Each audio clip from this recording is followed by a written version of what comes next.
Bonjour à tous.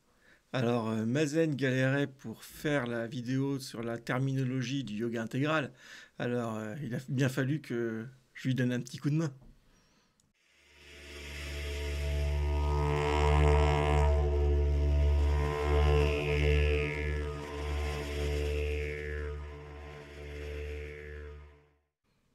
Le yoga intégral. Alors, le yoga intégral, ça va faire de la gymnastique sur tout le corps. Alors, le yoga intégral, c'est composé de deux mots, yoga et intégral. Alors, yoga, la racine sanscrite, ça veut dire en gros s'unir à, euh, tenir les choses ensemble. Grosso modo, ça veut dire l'élévation de soi, se dépasser pour aller vers le divin. Voilà. Et intégral, c'est l'idée d'intégrer toutes les dimensions de l'existence. C'est-à-dire que contrairement à d'autres disciplines qui rejettent par exemple la vie, qui te disent de t'isoler de la vie ordinaire, là toutes les dimensions de la vie sont incluses. Et donc c'est pas le yoga tel qu'on l'entend habituellement, euh, la gymnastique, même si ça en fait partie, c'est plutôt ce dépassement de soi dans toutes les dimensions de l'être.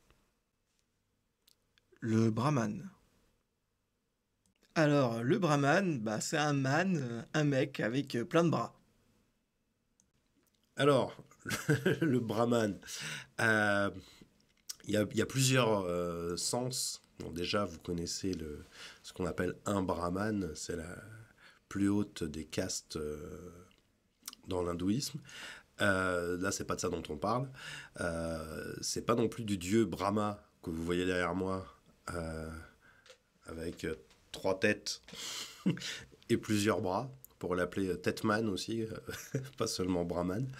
Euh, non, on parle du Brahman dans les Védas, et c'est le principe de création de l'univers, c'est l'être suprême, euh, c'est ce qui est par-delà toutes les limites, au-delà de l'être et du non-être. C'est le principe de toute chose, et en même temps c'est le tout. Voilà. C'est-à-dire que, en fait, par définition, le Brahman ne devrait pas être définissable, parce que justement, c'est ce qui dépasse toutes les définitions. Voilà, aussi simple que ça. Les Védas. Alors, les Védas, non mais je connais pas cette marque de lait. Alors, les Védas. Les Védas, ça veut dire la connaissance, la vision, ou la vérité, si on veut. Ça désigne ce qui a été entendu par des sages qu'on appelait les rishis, ce qu'on appelle la shruti. En fait, c'est comme la révélation. Voilà. Et on en connaît quatre. Au départ, ils sont trois: le Rig Veda, Samaveda, Ayurveda, auquel s'est ajouté plus tard la Tarva Veda, qui est un livre de magie blanche et de magie noire. Mais globalement, ce sont les textes sacrés indiens de l'hindouisme de manière générale, donc qui désignent les textes que je vous ai nommés à l'instant, ou qui désignent carrément tous les textes sacrés hindous. Ça veut dire on rajoute ensuite les Upanishads, les Brahmanas, les Puranas, etc. Donc voilà, donc Veda. Alors je peux vous dire aussi, on les date à peu près autour de, enfin les indianistes européens les datent autour de 1500 avant Jésus-Christ. Euh, En Inde, c'est discuté, pas mal. D'autres, les font remonter autour de 2000 avant Jésus-Christ. Pourquoi? Parce que dans les Védas, on parle beaucoup d'un fleuve qui s'appelle Saraswati, qui est un fleuve qui était juste à côté du fleuve de l'Indus, qui est aujourd'hui au Pakistan, et qui a été asséché. Et on sait qu'il s'est asséché autour de 1900 avant Jésus-Christ. Donc, comme ils en parlent dans les Védas, forcément, soit c'était juste après, soit c'était pendant, soit c'était un peu avant. Et d'autres font remonter au moins le Rig Veda à plusieurs milliers d'années avant Jésus-Christ. Certains, par exemple, trouvent des correspondances entre certains vers du Rig Veda et des phénomènes observables dans le ciel qui dateraient d'il y a 18 000 ans. La Gita. Alors, la Gita, c'est très simple. C'est une guitare qu'on a tronquée. Et il manque un bout. Donc ça fait la Gita, au lieu de la guitare. La Gita, ou autrement, la Bhagavad Gita, littéralement, le chant du bienheureux. Donc oui, la Gita, c'est un chant, peut-être le rapport avec la guitare, mais alors initialement, la Bhagavad Gita, ça fait partie d'un poème épique qui s'appelle le Mahabharata, considéré comme le plus long poème du monde, euh, qui a été, de manière légendaire en tout cas, composé par Vyasa et écrit par Ganesh lui-même, s'il vous plaît, en personne. Euh, on ne sait pas exactement quand est-ce qu'il a été composé. On pense que c'est à peu près entre le 5e siècle avant Jésus-Christ, puis à la fin, 1er siècle après Jésus-Christ, enfin dans cette fourchette-là. D'autres font remonter ça évidemment à plus longtemps que ça. Il se pourrait qu'à la base ce soit un texte plus court, que c'était une Upanishad, et que progressivement ça a évolué. L'intérêt de ce texte, c'est... alors il raconte une bataille, la bataille de Kurukshetra, à laquelle participent des frères, les frères Pandava, dont un des frères, le plus célèbre d'entre eux, s'appelle Arjuna, et le conducteur du char d'Arjuna n'est autre que Krishna, un avatar de Vishnu. Et donc, c'est l'histoire de ce qui se passe face au champ de bataille entre Arjuna et Krishna qui lui révèle sa divinité. Et ce faisant, il reprend en fait les différentes écoles de pensée qui existaient à son époque et fait une sorte de synthèse entre toutes les différentes philosophies et spiritualités, sachant que c'est assez confondu en Inde et surtout à cette époque-là. Et c'est un texte qu'a beaucoup commenté Sri Aurobindo. Et voilà pourquoi, entre autres, il nous intéresse dans le yoga intégral. Purusha, Prakriti. Bon bah là, Purusha Prakriti, c'est un concept assez compliqué. Sri Aurobindo était un poète qui parlait plusieurs langues, dont l'anglais avec Tupper et le grec avec Kriti. Donc Purusha Prakriti, le chat qui ronronne part en Crète. C'est QFD. Alors, Purusha et Prakriti, ça fait partie des célèbres couples qu'on trouve dans l'hindouisme, avec par exemple Ishwara Shakti, on verra aussi, et Shiva et Parvati. Alors, Purusha, alors rien à voir avec le chat, ou peut-être le jeu de chat et la souris qu'il y a entre Purusha et Prakriti. Dans l'idée, Purusha, ça désigne l'être. Ça peut même être synonyme du mot personnage. En fait, c'est la conscience témoin. Bon. Et Prakriti, bah, c'est ce dont est témoin la conscience témoin. Donc il y a la conscience qui est témoin et il y a la conscience qui est l'action elle-même. Un truc que j'aime bien pour illustrer ce couple-là, c'est un extrait des Védas qui dit la chose suivante: deux oiseaux sur l'arbre de la vie, l'un mange le fruit, l'autre regarde mais ne mange point. Voilà. Donc là, c'est en gros dans la vie de tous les jours, dans ce qu'on est en train de faire. C'est comme deux aspects qui ont lieu simultanément dans ce qui est manifesté. Il y a un aspect de témoin, c'est la conscience témoin. Donc on peut se retirer dans cette conscience témoin et par là sortir de l'hypnose que produit sur nous le jeu de la nature, Prakriti, ou être complètement absorbé dans le jeu de la nature. Et à ce moment-là, on est absorbé dans Prakriti. Donc Prakriti, euh, c'est la nature manifestée. Voilà, c'est la puissance, on dit aussi féminine, et Purusha, la puissance plutôt masculine. Ishvara Shakti. Alors, c'est du T, du Ti qui fait perdre l'équilibre. Choir ou ne pas choir, Ishvara à Shakti. Alors, Ishwara Shakti. Euh, donc l'Ishwara, c'est relié à la fois à la notion de Brahman, dont on a parlé tout à l'heure, et à la notion de Purusha.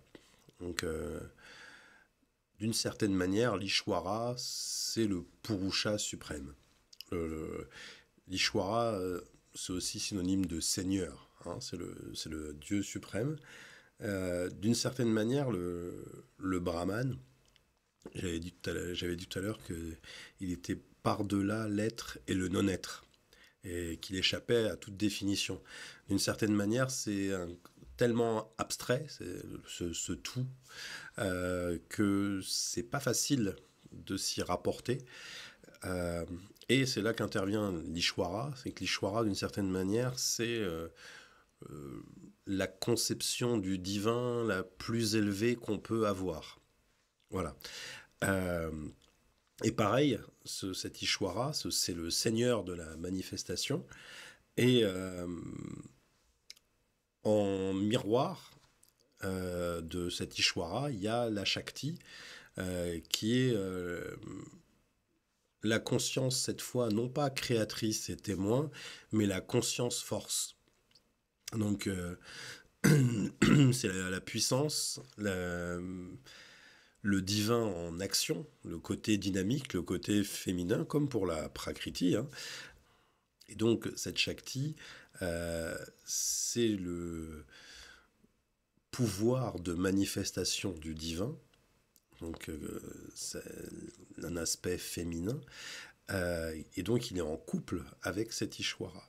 Donc l'Ishwara, c'est le seigneur de la manifestation, la chose la plus élevée qu'on peut concevoir, et la Shakti, c'est d'une certaine manière son pouvoir d'action, c'est une conscience force qui fait les choses, qui fait toute chose en réalité. Voilà. Donc il y a eu pendant euh, l'histoire de l'Inde un courant qui est le shaktisme, dans lequel on adorait la Shakti, donc cet aspect féminin qui est la conscience force, et les dévots de la Shakti s'appelaient les Shaktas. Et c'est d'ailleurs un courant que Sri Aurobindo intègre dans le yoga intégral, euh, qu'on a sous l'aspect de la mère divine. En fait, la Shakti, c'est la mère divine. L'être psychique. Sri Aurobindo nous explique qu'à l'intérieur de nous, il y a un être, un vrai psy, qui s'habille de son humbli de lumière, toujours très chic, très élégant. C'est lui, l'être psychique, qui nous donne toujours de bons conseils. Mais non, pas du tout. C'est pas un psy chic. Alors, l'être psychique, ça vient du mot grec psyché, hein, qui vient de l'idée de souffle, qui veut dire âme, tout simplement, ce qui anime les choses, ce qui les fait bouger. Et donc, l'être psychique, c'est ce qu'on comprend communément dans la culture occidentale comme l'âme, donc une étincelle divine qui s'incarne dans un corps. Euh, Chez Sri Aurobindo, l'être psychique, c'est pas que l'âme. C'est-à-dire, c'est l'âme plus toutes les parties de la nature individuelle qu'elle a pu tourner vers le divin, qu'elle a pu, disons, psychiser. Donc en fait, c'est l'âme avec des petits bouts de mental, des petits bouts de vital, plus ou moins selon les individus, s'ils sont plus ou moins éveillés selon le travail qu'ils auront fait durant leur vie présente. Sachant qu'évidemment, il y a l'idée de réincarnation. Voilà. Et donc, ce qui se réincarne, c'est cet être psychique. Et tout le reste disparaît. Mental, vital, physique. Alors, le mental, c'est tout ce qui touche à la pensée, à la réflexion. Le vital, c'est tout ce qui touche à la vie et aux émotions. Et le physique, c'est tout ce qui touche au corps et à la nature. Ah bah c'est ça. Le Jivatman. Alors, le Jivatman, c'est simplement le mail cool qui s'en va. Eh, Jivatman! Je ne vois pas d'autre explication. Ok, man. Bon, le Jivatman. Alors, Atman, c'est l'être, et Jiv, c'est respirer. Donc en fait, un être qui respire, c'est un être qui est incarné. Alors, il y a une petite confusion en général ici entre le Jivatman et ce qu'on appelle l'être psychique ou l'âme. Donc, le Jivatman, c'est l'être incarné ou l'être central. En général, on se situe juste au-dessus de la tête. Donc, en fait, c'est notre essence. C'est notre partie divine éternelle, c'est-à-dire qui est de toute éternité et qui sera donc pour l'éternité. Donc, elle est incarnée, mais elle n'est pas soumise au changement. Dire c'est notre être divin qui est ce qu'il est et qui a toujours été ce qu'il était et qui sera toujours ce qu'il est. Bref. Et son reflet dans la manifestation, c'est l'être psychique, c'est l'âme qui, elle, évolue. Donc, en essence, l'être psychique, le Jivatman et le divin tout court sont un, évidemment, puisque tout est un, mais dans l'expérience qu'on en a, ça correspond à des expériences tout à fait différentes. Asura, Rakshasa, Pikshasha. Alors, l'Azura, je sais, c'est des petites tomates cerises qui viennent de la Côte d'Azur. Et puis pour les autres, je pense que ça doit être d'autres variétés de tomates. Ok, alors les Ashura, les Rakshasa et les Pishacha. Alors, ce sont des forces. Alors, c'est une manière de décrire la réalité, évidemment, dans la manifestation. Comme chez Shro-Aurobindo, on parle de plusieurs plans de conscience. Dans ces différents plans de conscience, il y a des habitants, donc des êtres, qui sont des forces qui poussent dans un sens ou dans un autre. Donc, ces forces-là, que sont les Ashura, les Rakshasa, les Pishacha, même si à la base ce sont des forces divines, certaines étaient même des divinités, elles ne vivent pas dans la vérité. Donc elles ont leur objectif propre et elles poursuivent cet objectif-là, qui d'une certaine manière est, on pourrait dire nous, égoïste. Et c'est ces êtres-là qui représentent, par exemple, les péchés capitaux, la cruauté, ou ce genre de choses. Donc les trois noms différents, ça correspond aux différents plans. Dans l'ordre, les Ashura, ce sont des êtres du mental vital, les Rakshasa du vital moyen, et les Pishacha, c'est le vital inférieur. Les trois gunas. Alors moi, je connais que les gunis, mais ils étaient beaucoup plus que trois. Alors, les gunas. On a parlé déjà de la Shakti, donc c'est la conscience force, la mère divine, qu'aime à rappeler Emmanuel. Donc, dans la manifestation, d'une certaine manière, elle s'oublie elle-même en prakriti, donc la nature. Donc cette nature qui fonctionne de manière mécanique, elle fonctionne selon des processus, selon des modes, ou bien elle a certaines qualités. C'est ces processus, ces modes ou ces qualités qu'on appelle les gunas. Donc elles sont au nombre de 3. Si je prends l'ordre ascendant, C'est d'abord le tamas, donc, qu'on retrouve en fait en tant que principe d'inertie associé à la matière. Ensuite, on a le rajas, qui correspond en gros à un désir semi-conscient. C'est ce qui entraîne le mouvement, euh, qui correspond un peu aussi au vital, le rajas. Puis on a le sattva, qui correspond à l'harmonie, la lumière, la légèreté, euh, la stabilité, la clarté, et qu'on retrouve grosso modo au niveau mental dans la correspondance. Donc après, évidemment, dans les faits, dans le physique, il y a les trois gunas. Donc il y a un aspect d'inertie, il y a un aspect dynamique et il y a un aspect d'harmonie. Je sais pas, on pourrait dire par exemple, je sais pas, dans un atome, vous avez un aspect de tamas, la matière proprement dite, un aspect de rajas, parce qu'il y a du mouvement et de l'énergie, et un aspect sattvique, dans le fait que, par exemple, il y a un proton pour un électron, et que ça fait une harmonie entre le positif et le négatif, si vous voulez. J'espère que ça te va. Bouddhi. Alors, la bouddhi, je sais pas, je dirais un petit Bouddha. Alors, la bouddhi. Euh, la bouddhi, c'est un instrument de l'âme, on pourrait dire. Ça fait partie du mental. Et donc, dans la distinction classique qu'on fait dans le mental, il y a différentes parties. Donc, il y a une partie qu'on appelle le manas, qui est la partie du mental qui s'occupe des sens, tout ce qui est sensoriel. Et disons que c'est une partie qui est encore animale.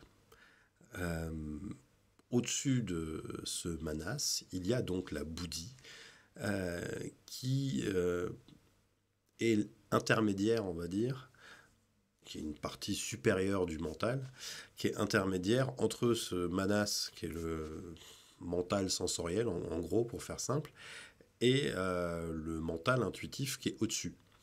Donc, c'est la capacité de raisonnement, d'intelligence, et aussi la capacité de volonté. Voilà. Donc, ça peut être encore assez mécanique au départ dans le fonctionnement de la vie ordinaire chez les êtres humains, parce que on a un fonctionnement finalement assez animal, euh, mais on peut par un certain travail euh, tourner cette bouddhi progressivement vers le haut, et donc vers la partie intuitive et tout ce qu'il y a au-dessus. Sidi. Ah bah Sidi, Sidi Ibrahim, in vido veritas.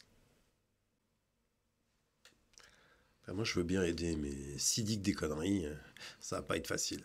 Bon, la Sidi, donc on n'en sait pas le vin, c'est tout simplement synonyme du mot réalisation.